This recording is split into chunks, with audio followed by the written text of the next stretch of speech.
Hey everybody, this is Chuck Marohn with the Strong Towns podcast. Welcome back.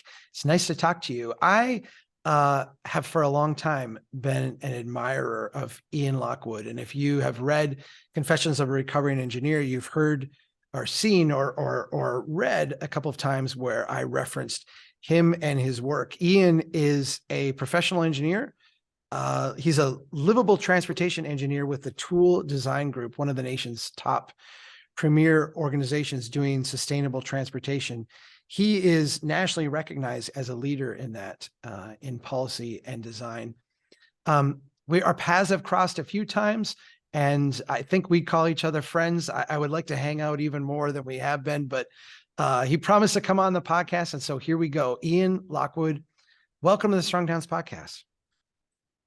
Thank you. I'm pleased to be here, and I'm really happy that you do this podcast to get the good word out to everybody. Thank you, friend. Talk a little bit about the Toole Design Group, because I get calls all the time. Chuck, we love Strong Towns. You know, we need this done. Will you come help us? And I'm like, no, like we don't do any consulting work. We don't do that. Call Toole Design Group, and I send all kinds of people your way. So maybe you can just talk a little bit about what you all do, and I think maybe what makes you different than other firms that do similar work. Okay, well, Toole Design Group was founded about 20 years ago by Jennifer Toole, and hence the name. And she started with 2 people in Maryland, and now there's over 300 people in 18 offices right across the United States, coast to coast, north to south, and also up in Canada. And all we do is livable transportation projects. Jennifer has a very strong ethic, and so we don't build highways and cities. We don't make arterial roads wider and faster. But what we do is we help redesign cities to be more equitable. We design cities to advance walking and cycling and transit, and to help people with vision disabilities and mobility disabilities. So we're really trying to make better cities. So that's it in a nutshell. We do complete streets, we do highway removals, we do network design, we do downtown revitalization work and trails, just about anything you can imagine in the public realm, from designing open spaces and parks to road diets on big arterials, anything to make cities nicer for people. Can I say, I'm going to say something because I'm an engineer, and I want you to push back on this if you think it's unfair, but I suspect you will agree.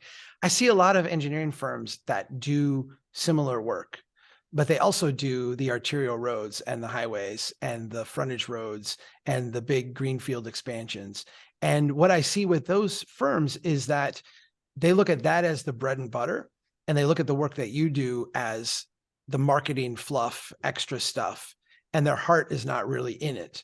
And when I watch when I watch Toole Design Group, it seems to me that your heart is in it. Is that fair? Am I misrepresenting the industry? I know. I think you kind of hit it on the head. There's a few firms in this country that help pioneer highway removals and road diets and complete streets. And Toole Design Group was one of them.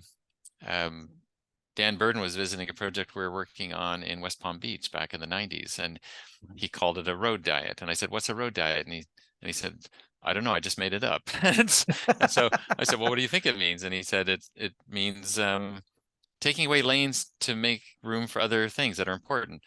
I said, "Well, what about if we narrow the lanes too?" And he says, "Well, that too. So it's narrowing lanes or moving lanes." And then when Barbara McCann coined the term complete streets, there was 2 of us, employees of Toole Design Group, who worked with her on defining it, to make it contagious and sticky. And most places have complete streets ordinances now. We were brought in by an arm of Federal Highways to help coin the language for highway removals, and because they had lots of words for expanding and building and justifying highways, but no vocabulary for removing them. And we've probably done more highway removal work than any other company, so we helped them come up with the language. And so we've had a history of being on the cutting edge of these changes. And once we make those changes and they become more normalized and there's money in it, then other firms who are on the sidelines doing what I would call kind of conventional car-oriented projects started getting interested. And now with some of the new federal funding and so forth, that's, you know, reconnecting communities and the SS4A money and whatnot, they're very interested in it. But on one hand, they're widening highways and so forth, and on the other hand, they're talking the talk. But where were they when we helped pioneer this stuff? And I think they're a little bit conflicted, and we're not. We our brand is ethics, empathy, and equity. Like, those are the new 3 E's instead of, you know, enforcement and engineering and Yes. education, right? So we have our own Say 3 say that E's. say that again. I want to write that down. Yeah, it's ethics, empathy, and equity. And so we Ooh. just don't do motordom oriented projects. It's not, so it's just we just can't do it because we don't want to be conflicted. And they have, of course, you know, we understand that a lot of those companies are profit driven and they will do what the client wants. But on the other hand, as professionals, I think it's our obligation to take a stand and do what we think is right for society and for the planet. And so we just won't do that kind of work. And so we're completely conflicted. And, you know, we're bidding on some highway removal work in California right now, and a lot of our competition would have built the highway that we helped stop, and you were removing the remnant part of it. You know, we're hoping to remove the remnant part of it, I should say, and they're bidding on that too. So they go either way, and I don't think it's a little disingenuous in terms of your principles to do that as a firm. And they'll say it's other people, it's other departments, but hey, you know, it's still the same firm. Yeah, it's still the same internal operation. I mean, I worked in an engineering firm for half a dozen years, and I get it. They were very good people there. But at the end of the day, you know, this is what paid the bills, and what paid the bills was the stuff that, you know, you guys aren't doing.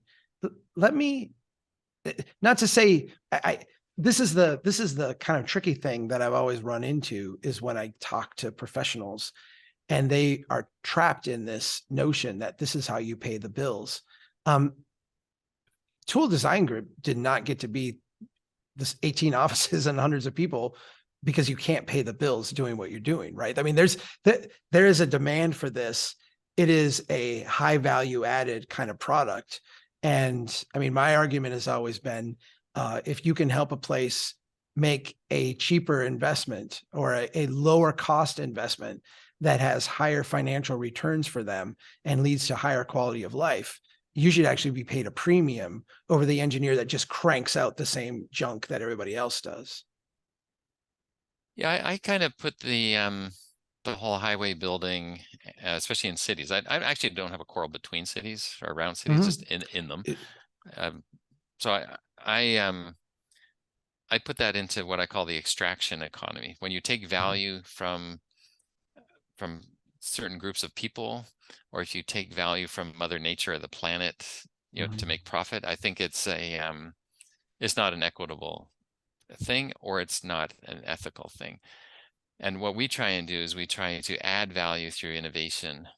And frankly, we've spoken to our competitors who are large firms, and they'll say, yeah, we make a lot of money on the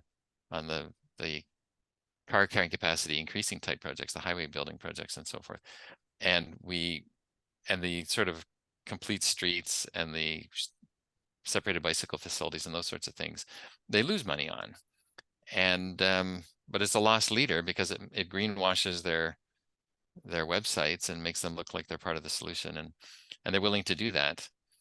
Now we've had to make money on the margins of adding bike lanes, you know, these sorts of things, and traffic calming and road diets, and the margins are much thinner. You know, when you're trying to add value through creativity and innovation, and change things, it's much more difficult to make money than when you're just perpetuating the status quo, kind of highway oriented extraction type projects. But luckily, I think things are changing. The federal government, more so than ever, is supporting this stuff now. Most state DOTs have complete streets ordinances. Everyone's talking about context sensitivity these days. I still think we have a lot of work to do, to change things. And a lot of our cities have been highly damaged and are car dependent. So we have to do a lot of work to help, give real choices to people and that kind of stuff. So I think there's a lot of room in this movement still. And if the big companies are getting involved, that's fine. We're not too worried about them, because I think, folks can recognize people who have been in this for a long time and have had and showed that commitment over literally decades, compared to the sort of new kids on the block, these big firms who I call imitators. Some of them are quite good, but some of them I call imitators. I'm glad you used the term greenwashing, because I wanted to. I've got it later on in the questions that I've got for you, which we haven't even gotten to yet, because this is so good. This is two engineers talking. It's the most exciting thing anyone can listen to. I've gotten this little kerfuffle over complete streets, because I said some negative things in my book about the concept, and I wrote a recent piece where I questioned some of the advocacy around complete streets. And this is really responding not to, I think, the underlying concept of it, but to what I see as like a broad scale industry embrace of it as a loss leader marketing kind of approach. And I'm wondering if you see that the way that I see it, because I watch all these firms. It's a little bit like the DEI stuff that people do, where you can kind of tell, like, we're going through the motions here on diversity, equity, and inclusion, because we want to be a player in the system and we want to buffer ourselves from critique, but we don't really embrace it internally. Like, it's not something we really believe. And I get that sense on a lot of the complete streets stuff that these firms pump out, is like, that's part of the marketing brochure, but it's not part of the culture. Because I watch the work that they do, and the work that they do is 99% about moving vehicles quickly, with a 1% genuflect towards what do we need, what boxes do we need to check to be able to call this a complete street. Am I out of line? I think you can see it that way. So when Barbara McCann coined the term, and we were sitting around, there was about 10 of us sitting around trying to define it for a couple of days. The bottom line was that we wanted designers and cities to design streets that were comfortable for all the different user groups to use. It was about comfort. And comfort in our minds was the feeling of safety. Do they feel at ease with their environment?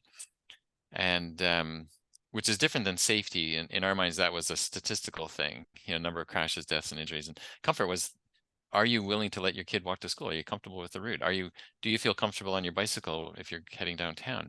And if you don't, you won't do it. And you may not have any idea about how safe you actually are, because you don't have the statistics. No one who does. Who even on their own street, how many people know how many crashes there've been? They probably don't. So they don't have the information about safety, but they know exactly how they feel. And so people make decisions based on their comfort. And so the whole idea was to make streets comfortable for all these folks, so that people will choose to walk and to ride and walk to school and what have you. And that meant design changes. So that was kind of the intent, was to make life more enjoyable and increase quality of life, and to give people choices.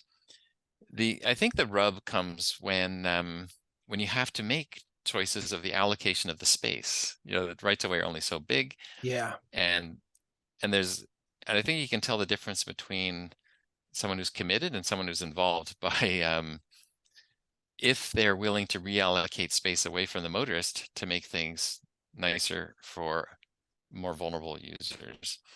And I've been involved in projects. You've got a 7-lane street, 3 going each way with turn lanes, and we want wider edges for people on foot and on by bike, and for transit stops and that kind of thing. And they say, well, we can't do that, because we need this for not just motorists, but peak hour times for motorists, like 10 hours a week. Like, that's more important than three entire other modes, you know? So you can Mhm. kind of see where they're wired. So I think there's room for it. And if you want to see the litmus test, see when you have limited space, what their choices are. Yeah, And I that's think where that's a really good standard. you can Um, see if they believe in it. I think that there's probably some people listening up to this point that hear you talk about ethics, empathy, and equity and think that your design approach is very like hippie-ish and not grounded in reality. And I want to ask you to talk a little bit about building wealth in a community and kind of your theories around that. When we were together in October, you did a great presentation, and I think the very first slide talked about the need to build wealth in a community and the need to make investments in places that actually created value. Um, why is that so important? And how should engineers be thinking about this as they assemble projects? Wow, that's a big topic. The hippie and not reality. Yeah. So Don't get hung up on that. The thing is, like, I think there's a lot of people in this world who approach design and they'll say, well, we have to make sure this is equitable. We have to make sure that, we're using an empathetic approach. And people hear that and they say, well, this is not, engineers hear that and they say, this is not serious. But the so we reality is, and I think and I know that if you want to build wealth, that's where you start, right? so I think pragmatic is a way of describing what we believe. And it's a shame it's a faith-based thing, but I think the evidence, if you want to get away from belief systems, is in our favor. And for example, we were working for a client in Houston, and we had proposed a group of measures, increasing the network, separated bike facilities, trails, slowing things down, slowing the speeds of the motors down, and championing transit and all the sorts of sort of pro city things that you would want. And they were worried about quality of life and why they couldn't attract employees to their area. And because it was so car centric and barriers all over the place. And we got into our pinup halfway through the project, and one of the leaders of our client team said, "No, I don't want all this mamby-pamby East Coast elitist stuff telling us what to do in Texas. I want real transportation solutions." And so I questioned him on it. I said, "What do you mean by real?" And he goes, like real transportation solutions. And I said, and he was really meaning car-centric transportation Right. solutions. Right. And I and I said, what do you have against what we were suggesting? And he says, I don't want my taxes to go up. Bottom line, I don't want to pay for all these frills and all this useless stuff. And so I verified, and I said, really, that's what you're concerned about? He goes, yeah, I don't want my taxes to go up. And so I said, do you know the government for the whole, well, not the government, but the country has a gross domestic product, and each city has what's called city wealth. It's like the GDP for a city. And I'm going to get the numbers wrong in this conversation that we're having, but I said, do you know how much this I had the numbers that's right at the time, but I said, do you know how much money all in Houston spends on transportation of their city wealth? And it's about 16%. And he goes, oh, okay. And I said, well, how about New York City? How much do they spend all in? And it's something like 10%. So, all the subways and all that extra stuff they have to pay for actually makes it less expensive. And I said, let's go a little more socialistic. Let's go to Toronto, Canada. How much do they spend all in, with their layers of transit and paths and whatnot? And it's about 7%. I'm going to get the numbers wrong a little bit, but you get the idea, right? And then Right. what if we go totally socialistic and go to Copenhagen? How much do they spend all in? It's about 4%. Now, Wow. in the 70s, they were so car dependent, and in Denmark, they're building bypasses like we were, and they ran out of money, and they had to think more creatively and more pragmatically, and they started building bike facilities and bike parking and transit systems and so on, and they evolved their cities to be not very car dependent anymore, and people have choices. We chose a different path, and getting back to the Houston example, and I said to the fellow, you've chosen the most expensive, land consumptive transportation system ever invented in the history of the world. And that's what you're pushing right now. And he said, and you're worried about your taxes going up? And if you want your taxes to come down, you need to start thinking far more sustainably and inclusively, and then and start building much less expensive infrastructure that takes a lot less to maintain. And then your taxes will start coming down over time, like they did there, and like they do in any city that sort of gets this gets on with this approach. And then this guy stood there for a couple of minutes, and he's one of the sorts of people you don't interrupt when he's thinking, kind of thing. And then he turned to the rest of his client team and said, "Well, gentlemen, looks like we're going to be building a shit ton of trails and network and transit." So wow. So he Yeah. actually cared about his taxes, and then realized Right. that he couldn't sustain financially this idea of just motordom all the time. That was not going to pencil out. And you see the work by Joe Minicozy about, these car dependent suburbs. Just the infrastructure costs are just unsustainable. Eventually they'll eclipse the ability to pay, and that whole system will start to fall apart. And some places already has, like Detroit, championed highways and wide arterials. 1.2 million people left the 1.8 million people city into the suburbs, and the people could not afford the infrastructure anymore, and it went bankrupt. So there's models that of success where they invested it in sustainable type and active modes, and in other places where they spent, I'm not going to say invest, they spent money on motordom and damaged themselves. So, people might say it sounds hippie, but I think it's pragmatic, and I think it's responsible. I think it's planet friendly. I think it helps all age levels.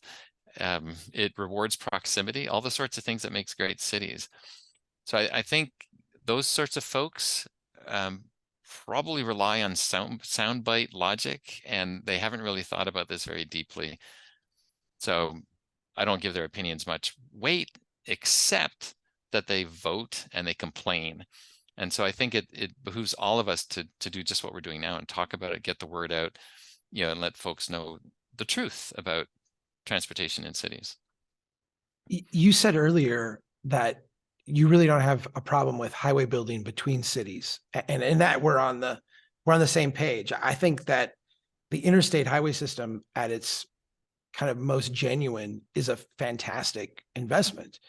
Can you talk a little bit about the interstate highway system and some of the lessons that we learned from that got brought into urban areas? I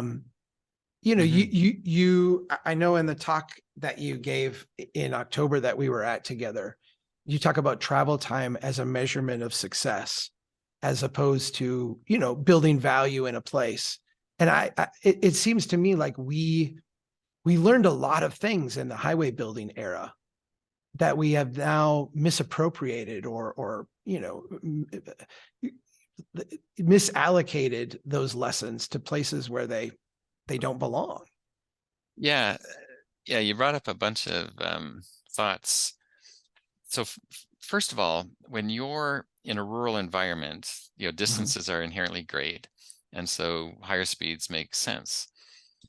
When you're in a city, they don't. They actually do some harm, and I'll explain why. So cities have existed for 10,000 years, give or take, and why do we even have cities? Like, they were invented to bring people together for exchange, social exchange, economic exchange, goods, services, education, entertainment, security, labor. It all comes together in cities. And the transportation purpose of cities was always to reduce trip lengths, to make proximities so that exchange could happen effectively and efficiently. And the modern transportation profession was all about increasing speeds because of the new invention, the car. And so they started rewarding speeds and inventing metrics that supported speeds, like levels of service and V/C ratios and all these sorts of things. And it tended to spread cities out, increasing trip lengths, which is when you think about the purpose of cities, is anti-city. And so the cities that did Right. that the most tend to be the worst cities, and the cities that didn't tend to be the best cities. So if we want to reverse those trends and get more valuable cities, we need to start rewarding the short trip. I tell the story about the two dentists. One lives 15 miles out of town and drives into work to his office every day. He goes down all these different streets, probably passes through 100 different sets of signals. And then there's the other dentist in his office, and she walks across the street from her apartment. And those two trips are the exact same value to society, but one gets hundreds of thousands of dollars of subsidies, and the other one doesn't even get counted, let alone a lot of Right. subsidies. Right. Right. So I think we keep rewarding the problem, and we need to start rewarding the solutions and taxing the problems, and making it easy to design places so you have pretty well everything you need on a daily and weekly basis close at hand. And if you look back in history, the best places, the longer trips in the built environment, were handled through transit, not big, long, fast roads. And so if we want to increase the value of cities, it's a holistic thing. We have to start rewarding, proximity, shorter trips. We need to start rewarding different modes. And so the idea is that our cities can grow in populations and their economies can grow. So there's more trip making. But if the modal splits change and the trip lengths change in the other direction, then you can make a bigger, more prosperous city and have less traffic.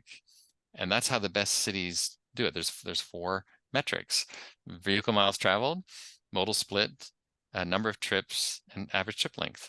And if you get those metrics going in the right direction, you're going to have a fantastic city.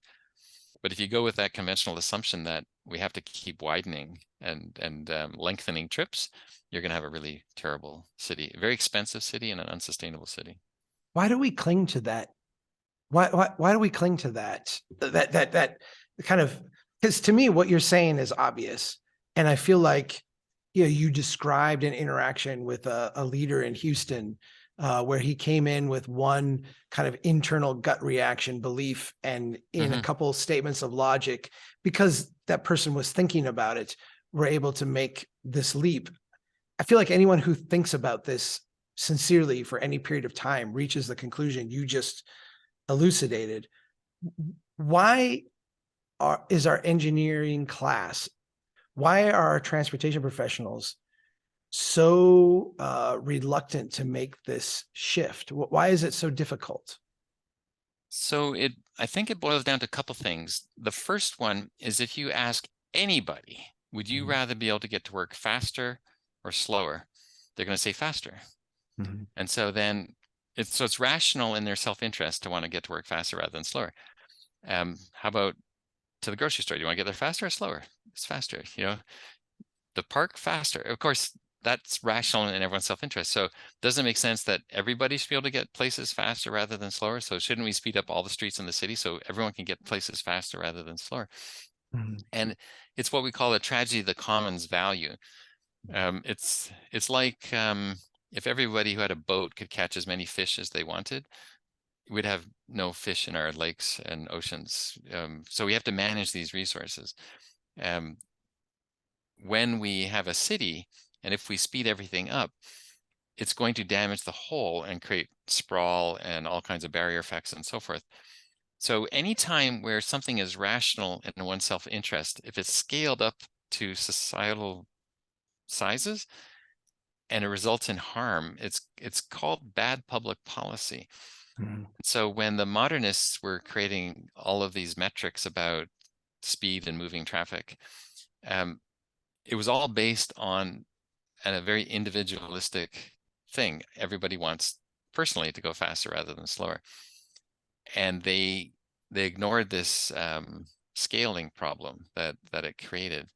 And the cities that tried to speed themselves up the most are probably the worst cities, and the ones that didn't are probably the best. The other thing that happened too is that there was this disconnect with the modernists movement where they really champion specialists. So you deal with transportation, you deal with land use, you deal with parks, you deal with housing, you deal with urban forestry, and so the transportation people were like, okay, we're on our own, we don't have to care about anything else, we're indifferent to land use. And so the assumption was that all else would stay equal if you sped things up, and if everything stayed equal, that would probably be fine, but it didn't. It changed markets, it changed land use planning, it changed expectations, it changed everything. In fact, the car was probably the biggest disrupting technology that cities have ever experienced. And when you think about it, like I said before, cities have been around 10,000 years. We domesticated horses maybe 5,000 years ago. Transit came in 400 years ago, bikes 200 years ago, trolleys and rail about 170. The car is a new kid on the block. They were only invented like 130 years ago, and they've only been popular for maybe 3 generations.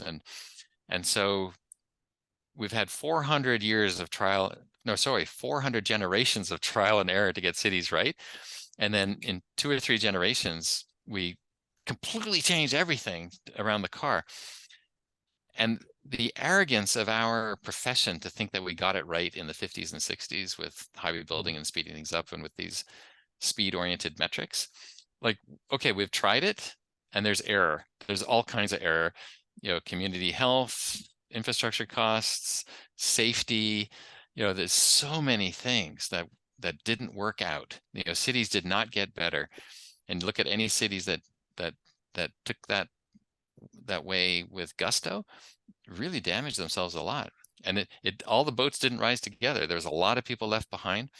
A lot of profit was made by various industries, and it didn't quite work out, all else being equal. All else was not equal. And now our generation and the ones to follow have to fix this stuff. We can't keep going on like we are, because it's not sustainable financially or health-wise or equity-wise or anything. And it's really harmful for the planet. So we have to make some tough choices now. And I think education is part of it. We need to get the word out about what's going on. There's a quote that I've seen attributed to Winston Churchill, but I looked it up. It's actually a guy named Ernest Rutherford, who was a British physicist. And he said, we've run out of money. It's time to start thinking. You mentioned that, I think, the Dutch earlier. You mentioned European cities where they did run out of money in this highway experimentation phase, and it did force them to think differently. It's hard for me not to look at my fellow engineers, my colleagues, and see that there's some motivated reasoning in the fact that we've lavishly funded highways and we have not lavishly funded parks, sidewalks, street trees, transit, other amenities. I wonder if there is a human motivated reasoning that you would identify that has kind of kept us from, in a sense, reforming. Why would I change when the system is working out pretty well for me right now? Why wouldn't I just cling to these adages like, wouldn't you rather get to the grocery store faster than slower? That kind of thing. I think that's fine if you're able-bodied adult, affluent enough to drive, and you live in a nice neighborhood and all that kind of thing. Mm-hmm. So most decision makers are probably in that category. So I could see them making decisions to perpetuate that system. But there's a lot of young people who are bored to death in the suburbs. There's a lot of elderly people who are bored to death in the suburbs. There's people who can't afford a car or don't want to own a car. There's people just don't have the choices anymore, and it's a problem. And I think part of it too is cultural. When the modernists took over the sort of the transportation agenda, they came and invented their own language. So they called road widenings improvements, when they're really just widenings. And how can you argue with an improvement, right? It's inherently better. Upgrading a street, it has to be better, right? It's an upgrade after all. So there's this whole jargon that they created, and it put these positive spins on motordom. The capacity of a street. our profession defines it as how many cars can cross a line in an hour. Like Right. streets have the capacity to nurture businesses, to create identity, to be recreational facilities, to be social spaces. They have the capacity to do all kinds of stuff. But the term hijacked the role of the street for motoring. And one of the ones that really bugs me is, cars have been popular for 75 years, and we've been walking in cities for 10,000 years. And that's the alternative mode. Like, I would Right. suggest that's Right. really fundamental. Like, so by calling it alternative, it means it's weird or odd. It's not normal. Yeah. Alt transportation, good old walking. That's what the alternate, the fringe people do, is they walk, right? Yeah, the crazy people. Yeah. So they my older sister, I remember in the 70s, she explained to me about the women's movement. She said the women's movement is trying to change the language, like from chairman, fireman, policeman, manpower, which is now human resources, police officer, chair, and to remove the gender bias from the language. And she said, if you change the language, you can change the culture. And if you change the culture, you can change policies and decisions. And we have this incredibly biased language in transportation planning. And it sounds great for a city commissioner or some other decision maker. Yeah, we're improving things, and we're increasing the capacity. We're increasing mobility, and and all of these terms have had their definitions twisted to support motordom, or they're just blatantly biased. So we need objective translations, and that will help change the culture. And the finance thing. So going back 15 years, a group hired us to work in Detroit, Motown. They build cars, right?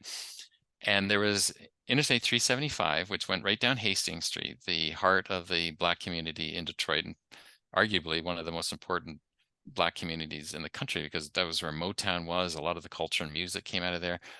And 375 went right down Hastings Street and obliterated all of the social connections and economic connections that community had built up over a long period of time.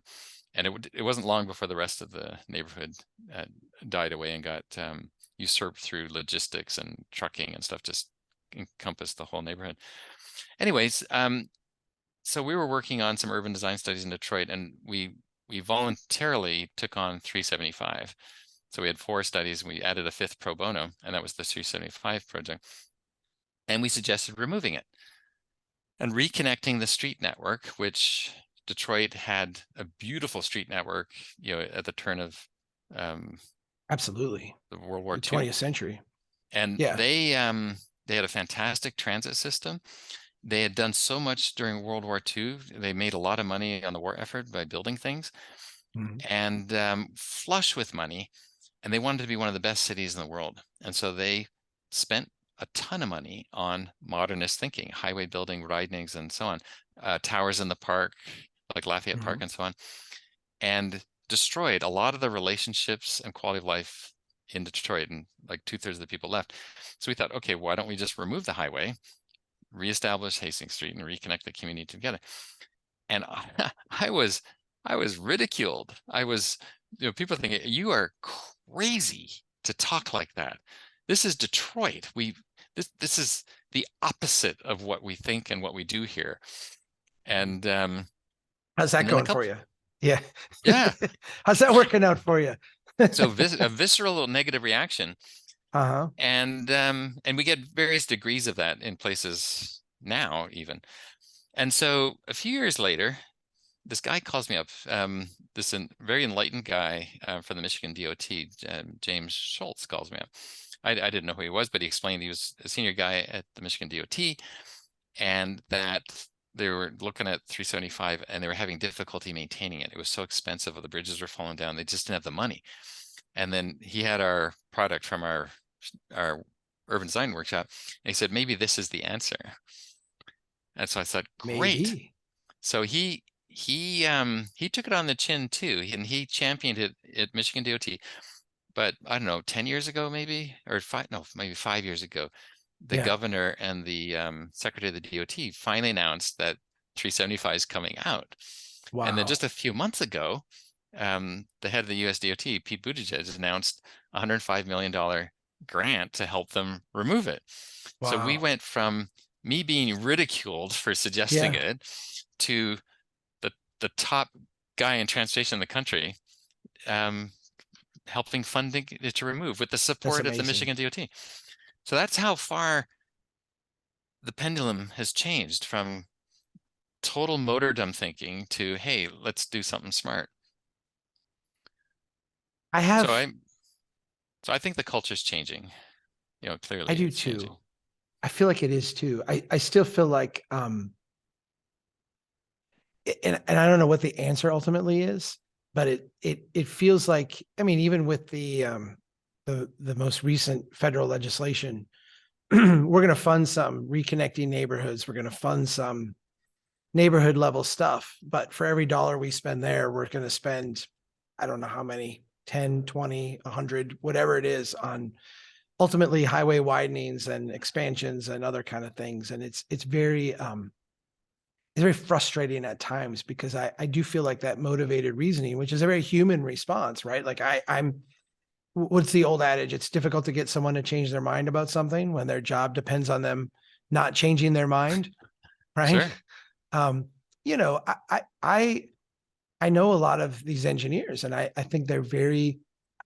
I tell this story sometimes. I've been what I did an internship when I was really young at the State Department of Transportation, and we had an intersection that had been recently built and redone, a highway that had been expanded, and people kept being killed there repeatedly. There were people, it seemed like it was a monthly occurrence. It might not have been that often, but it was one of these left turns across traffic with 4 lanes. And it was very fast, very dangerous.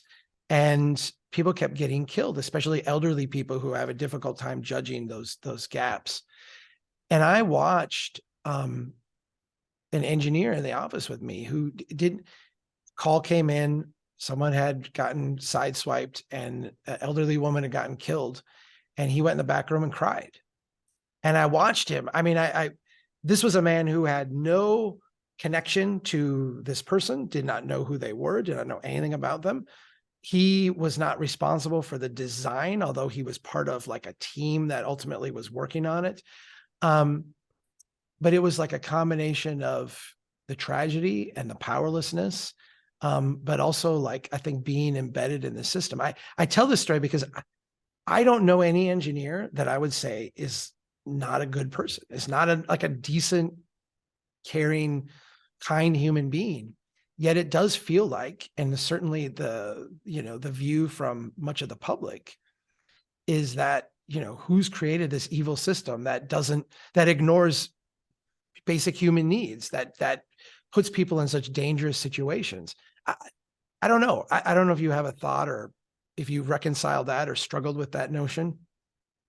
Yeah, I struggle with it too. And it makes me think of there's a state road that leads to the airport where I live, and Mhm. it just got rebuilt recently, and it's a big 7 to 9 lane wide street, and some of the posted speed limits is 45 and 50 miles an hour. This is a fast road, Yeah. and because of the suburban standards that have been applied to it, the intersection spacing is very far apart, and there's bus stops and shops and neighborhoods All this and schools. complexity.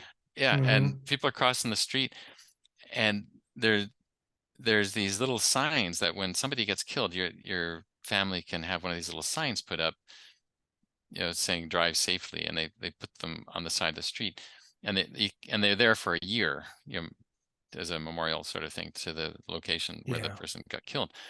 And there's parts of that street where there's always 3 or 4 of these things. And I've lived here for over 20 years, and there's always these signs. And so people are Hmm. getting killed routinely on this street.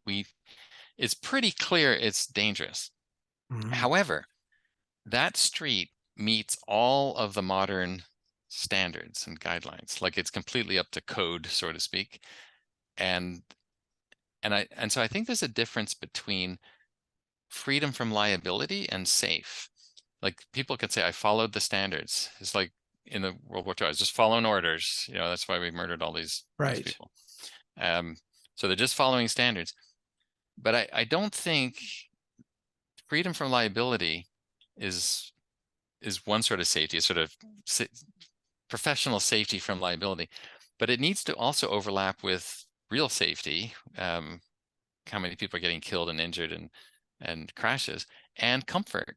So that street is not comfortable nor safe. It's just there's no liability involved. It's always the user being blamed, which is why I like this whole Vision Zero thing, because once our Vision Zero in a lot of places is just a glorified safety program, but when we really look at the founding of Vision Zero in Sweden, there was a bunch of different aspects. And one of it is that the jurisdictions are responsible for the outcomes, not just the users.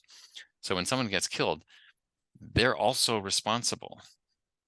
And I think if we made jurisdictions and design engineers more responsible for the outcomes, then you're not going to see 50-mile-an-hour speed limits on streets where people are crossing to get to the bus stop. Like if you're liable for that, you're not going to do that. But as long as you can say, hey, I was just following standards, we're going to perpetuate this wrong-headed high-speed mentality out there, because it goes back to our, I'd rather get to the airport faster rather than slower. So I think it boils down to values and responsibility. Like to keep blaming the users for these, what is it, 40,000 people a year getting killed in our streets? Like that's ridiculous. So it's not working. The high speed mentality isn't working today. Let me ask you this question. On a street with complexity, and let's just say a street where people are going to be crossing on foot to get to a bus stop or what have you, what is a safe automobile speed? If you have traffic on that street and you're going to have people routinely crossing, what is a safe design speed for that street? Well, there's really only one. It's if the cars are parked. Right, zero. But I think you have to look at what happens when someone gets hit. And so after about 22 miles an hour, your chances of dying are higher than not, and under there, your chances of surviving are more than 50%. So that may be a threshold we choose. Like I think the human body was designed to run into a brick wall at about 20 miles an hour and survive. So that's the threshold, I think. So then we just have to, especially where we're starting from, with these high speed roads, like most streets, well, all streets in the United States in every city operated at 4 to 8 miles an hour for most of their histories. It's only recently where cars came along where we could go faster than your horse walked. And so this high speed thing is a pretty new thing in the history of cities. And so we really need to start slowing these things down, and 30 is way safer than 50, 20 is safer than 30. But I think public opinion and other sorts of things and politics all play into it.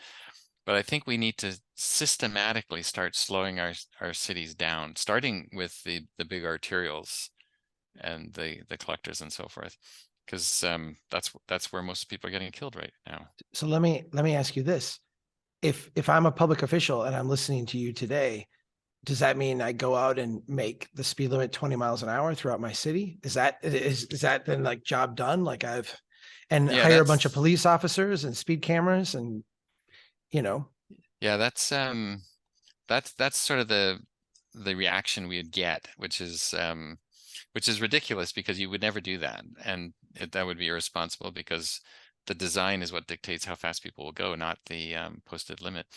And so often in the past, we would design a street for 60 miles an hour and post it at 50, and we're surprised that people are all driving 60.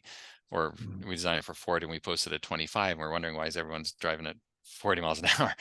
Right. So I think and I think it's a thing that we need to do on the margins. We can't just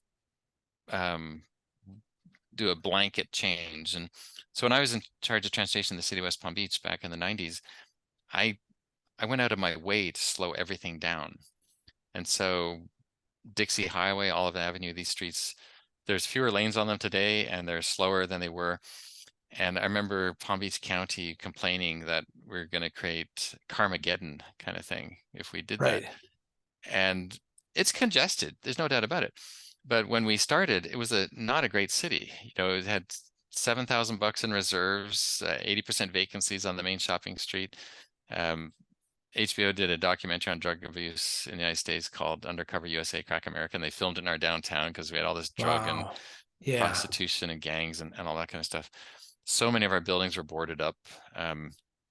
And we slowly created value in our city, in our neighborhoods, by slowing things down, improving the public realm for people, planting trees for shade and comfort and these kinds of things.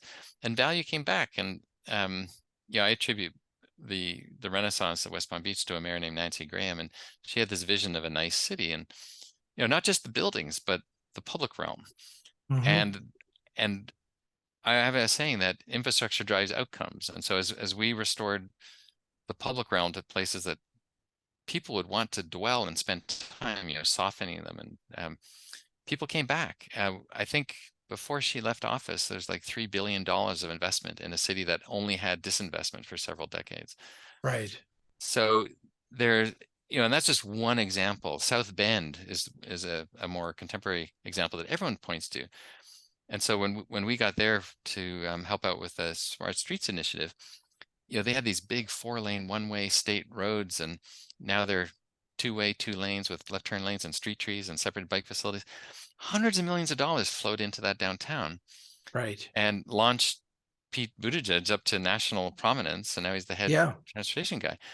And that city, their staff are quite sophisticated now about livable transportation, and they're systematically, soberly working with their community to spread this kind of thinking, to other places, to add value to them as well, and make a nice city.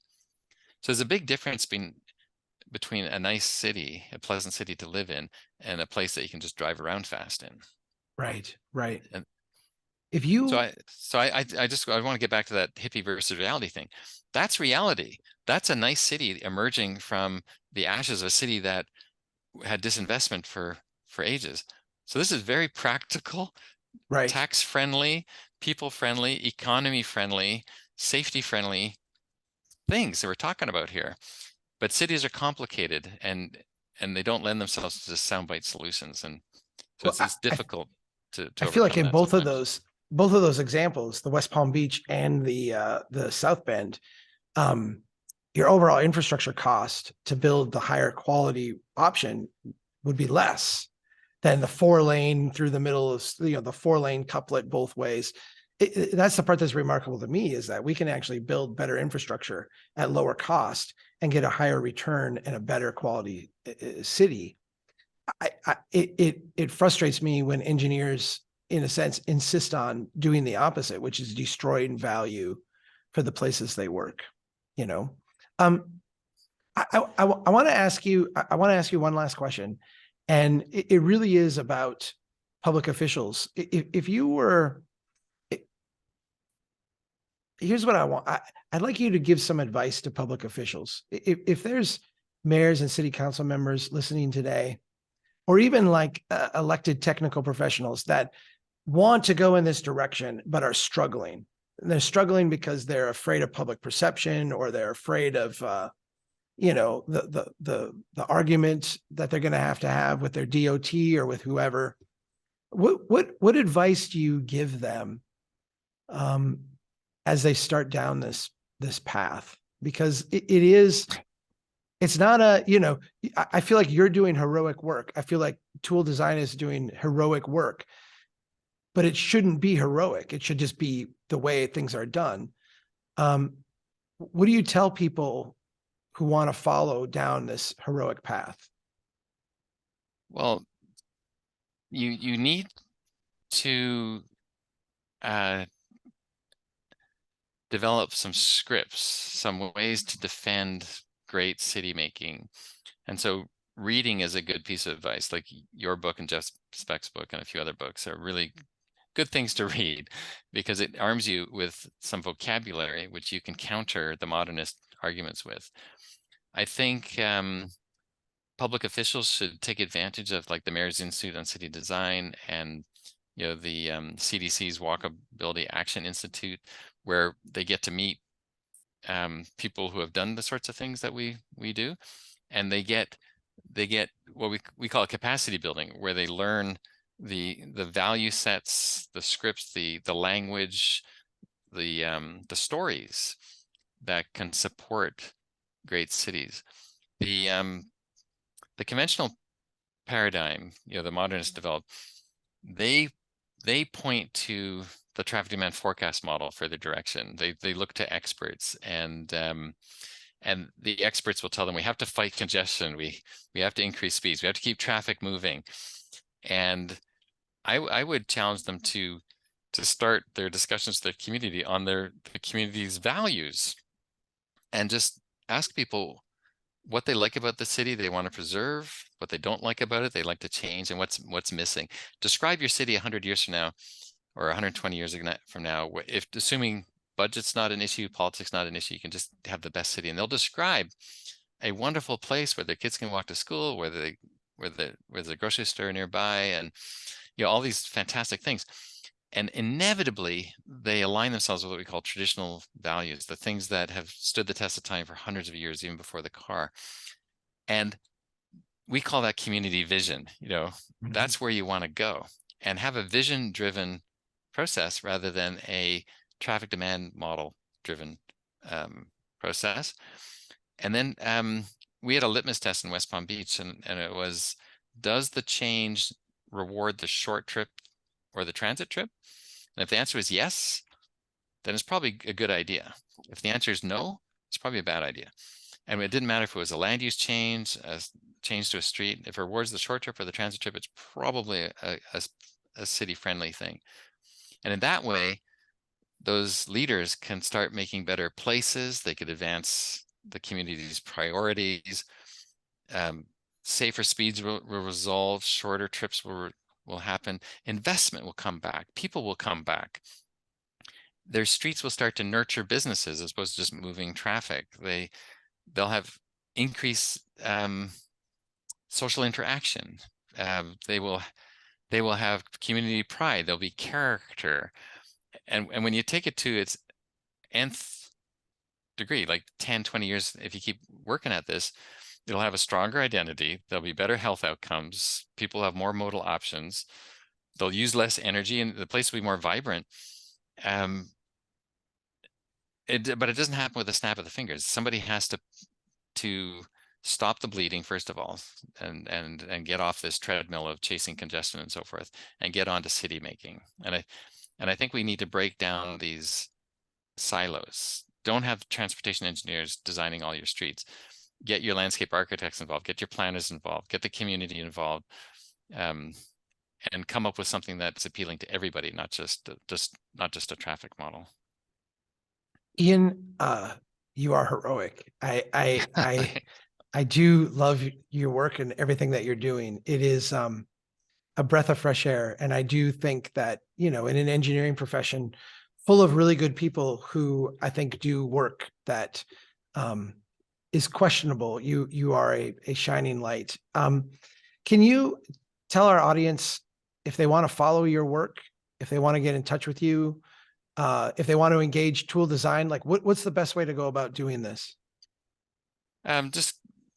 Just like everything, just go to Toole Design's website and call anybody, and we'll be able to help you. And if you call me, I'll be happy to answer your call and help you any way I can. Very good. Well, thank you for doing this. This has been fun. Hey, thank you. This has been a blast. We should do this again. I feel like you and I could talk for hours. I'm certain of it.